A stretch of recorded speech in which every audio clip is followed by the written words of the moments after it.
નમસ્કાર, હું છું કેતલ અને આપ જોઈ રહ્યા છો CB24। રાજસ્થાનના શ્રી ગંગાનગર જિલ્લાના રહેવાસી મર્ચન્ટ નેવીમાં વાઇસ કેપ્ટન હોર્મુઝ સ્ટ્રીટમાં ફસાઈ ગયા છે। ઈરાનની ઇસ્લામિક રિવોલ્યુશનરી ગાર્ડે હોર્મુઝ સ્ટ્રીટમાં ભારત આવી રહેલા જહાજને રોકી અને કબજે કરી લીધું છે। ઈરાને આરોપ લગાવ્યો કે જહાજ પરવાનગી વગર હોર્મુઝમાંથી પસાર થવાનો પ્રયાસ કરી રહ્યું હતું।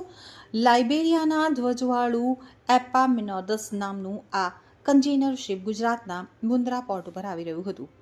તો સુદ્રાવના નગરવાસી વાઇસ કેપ્ટન સંજય માહરે જણાવ્યું કે મારા શિપ ઉપર ઈરાનની સેનાએ ફાયરિંગ કર્યું, ત્યારબાદ અમે બધા અંદર આવી ગયા। જહાજમાં મારા સહિત કુલ 21 ક્રૂ છે। સંજયે શિપની અંદરનો એક વિડીયો પણ મોકલ્યો છે। સંજયે કહ્યું કે હું છેલ્લા 15 વર્ષથી મર્ચન્ટ નેવીમાં કામ કરી રહ્યો છું। 20 દિવસ પહેલા ઘરેથી સાઉદી અરબ ગયો હતો, ત્યાંથી લાઇબેરિયાના ફ્લેગવાળી એપામેનેડિસ કન્ટેનર શિપ પર કમાન સંભાળી।